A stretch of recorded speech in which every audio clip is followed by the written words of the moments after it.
చిరంజీవి గారు గొప్ప మానవతావాది. మీరందరూ డ్యాన్సుల గురించి అన్నీ చెప్పారు, చాలా బాగుంది. మానవతావాది అని ఎందుకని అంటే మానవత్వం సాటుకుని ఈ దేశంలో ఉన్నటువంటి పేద బడుగు బలహీన వర్గాల ఆపదలో ఉన్నప్పుడు వారికి ప్రాణదానం, రక్తాన్ని దానం చేసేటటువంటి మహానుభావుడు చిరంజీవి గారు.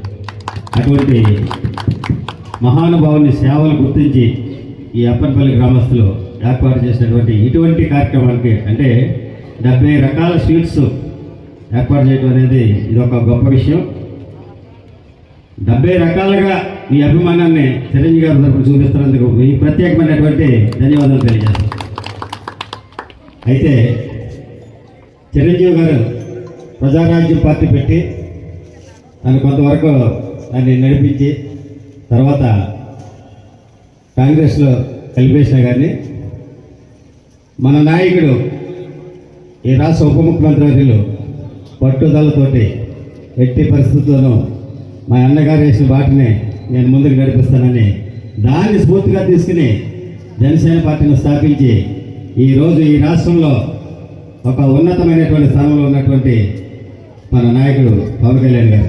అయితే ఎందుకు చెప్తున్నానంటే చిరంజీవి గారు, నాగబాబు గారు, పవన్ కళ్యాణ్ గారు ముగ్గురు త్రిమూర్తుల్ని మన దేశానికి సేవ చేయడానికి ఆ తల్లిదండ్రులు ఇచ్చారు. అటువంటి ఘనత ఉన్నటువంటి మెగా ఫ్యామిలీ అంటే ప్రతి ఒక్కరికి చిన్నపిల్లల నుంచి మొత్తం ముసలి వారి వరకు కూడా అభిమానం ఉంటుంది. అదేవిధంగా ఆ ఫ్యామిలీ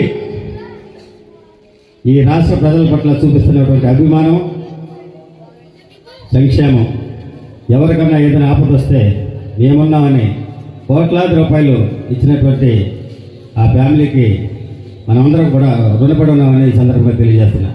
అయితే అన్నగారు చేసే సేవ కంటే తమ్ముడు చేసే సేవ కంటే అన్నగారు ఇలాగా ఎంతో పోటీ పడి ఈ రాష్ట్ర ప్రజలకి సేవ చేసే అదృష్టం వారికి కలిగింది.